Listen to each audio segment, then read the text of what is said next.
Picture this scene. Your alarm goes off at 5 in the morning. Instead of hitting that snooze button with a heavy heart and blurry eyes, you actually sit up, take a deep breath, and feel genuine excitement for the day ahead. You feel light, focused, and actually happy to be awake. Most people think this sounds like a fairy tale told by productivity gurus who have lost touch with reality.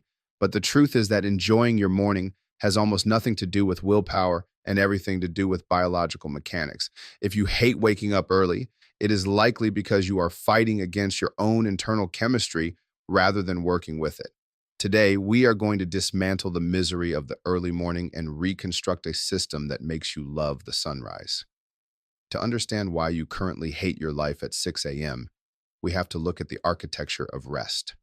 We often think of sleep as a single block of time, like a battery charging from 0 to 100. In reality, it is a series of 90-minute waves.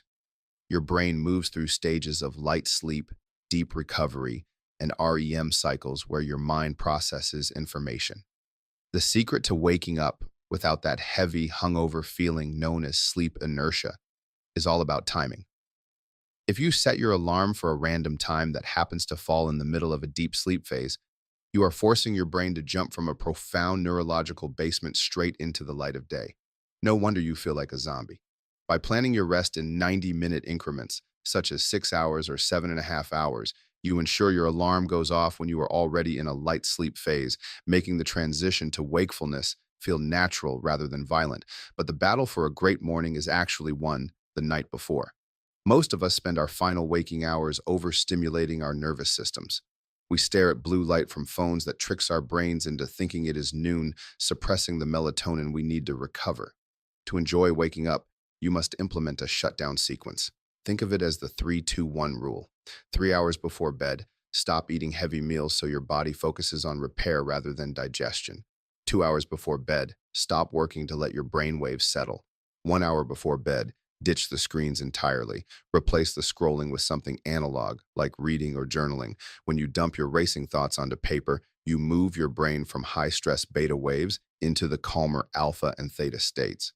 This transition tells your body that it is safe to enter deep, restorative sleep. The environment in which you sleep acts as the foundation for how you feel when you wake. Think of your bedroom as a recovery cave. It needs to be pitch black and surprisingly cool, ideally between 16 and 20 degrees Celsius. Heat is the enemy of deep sleep. When your body temperature drops, it signals to your brain that it is time for the heavy lifting of physical and mental repair.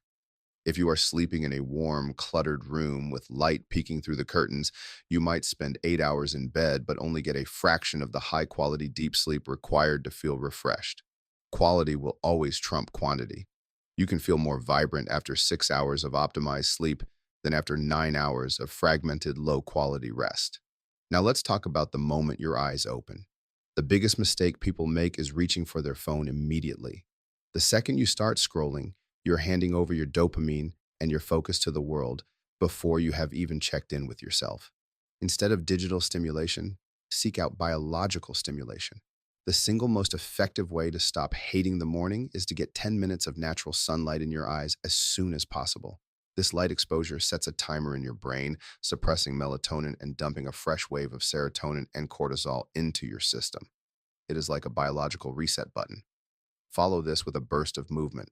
You don't need a grueling workout. Just 20 push-ups or some light stretching is enough to raise your heart rate and flush out the lingering fog of sleep. Another critical pillar of enjoying the early hours is managing your internal chemistry. Many people rely on caffeine to survive, but they use it in a way that sabotages their next morning. If you drink coffee late in the afternoon, the caffeine stays in your system for up to 8 hours, blocking the chemicals that make you sleepy and reducing your deep sleep by nearly a third. To wake up fresh, you have to cut off the caffeine by 2 p.m.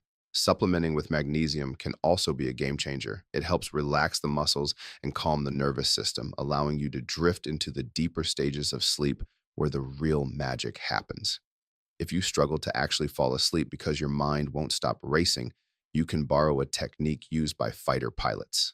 It is a total body relaxation method where you systematically release tension from your face, your shoulders, and your limbs until you are physically limp. Once your body is relaxed, you visualize a peaceful scene, like floating in a boat on a still lake, and repeat the phrase, "don't think," to yourself.